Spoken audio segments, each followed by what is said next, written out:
और अब एक खास बात, देश सहित पूरा विश्व नोवेल कोरोना वायरस रूपी महामारी से जूझ रहा है। कई शहरी क्षेत्रों में धारा 144 लगा दिया गया है। ऐसे में आरजे रमझाझर भी आपसे अपील करता है, बिना कारण घरों से ना निकलें, समय समय पर हाथ अपना साबुन से जरूर धोएं और बेवजह फैल रही अफवाहों से दूरी बनाए रखें। यकीन माने, भारत सरकार सहित शासन प्रशासन इस महामारी को जड़ से उखाड़ने में जल्द ही कामयाबी पालेगी।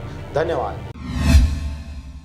मध्याह्न भोजन के बदले सूखा राशन वितरण योजना का शुभारंभ। जिले के 1.84 लाख स्कूली बच्चे होंगे लाभान्वित। घर घर पहुंचाया जा रहा राशन। जिला शिक्षा अधिकारी ने निरीक्षण कर लिया जायजा। राज्य सरकार के आदेश पर 1ली से 8वीं तक के बच्चों को मध्याह्न भोजन के बदले 40 दिनों के लिए सूखा राशन देने का फैसला लिया गया था। इसी तहत जिला कलेक्टर कार्तिकेय गोयल ने प्राइमरी से लेकर मिडिल के हर बच्चों को राशन मिले, इसके लिए शिक्षा विभाग को आवश्यक दिशा निर्देश दिया गया।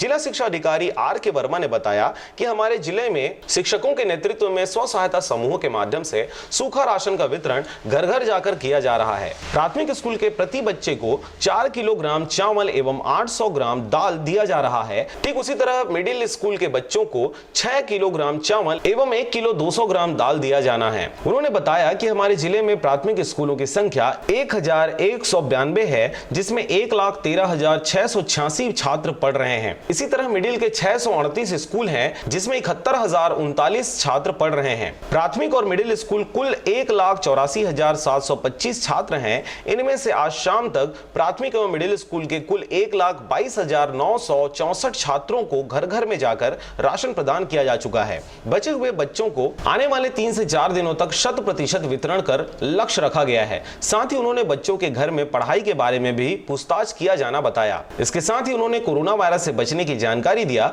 घर से बाहर न जाएं, हाथों को बार बार धोते रहें। साथ ही घर में रहकर बच्चे कैसे पढ़ें, वह भी शिक्षकों के द्वारा बताया जा रहा है। इन राशनों का वितरण शिक्षकों के मार्गदर्शन में समूह की अध्यक्ष श्रीमती नीता वर्मा ने बताया कि हमने राशन का पूरा अलग अलग पैकेट बनाकर वितरण कर रहे हैं, जिसमें हम सोशल डिस्टेंसिंग के नियमों का पालन भी कर रहे हैं। बड़ौदा बाजार से मनहन बंजारे की रिपोर्ट, RJ रमझाझर।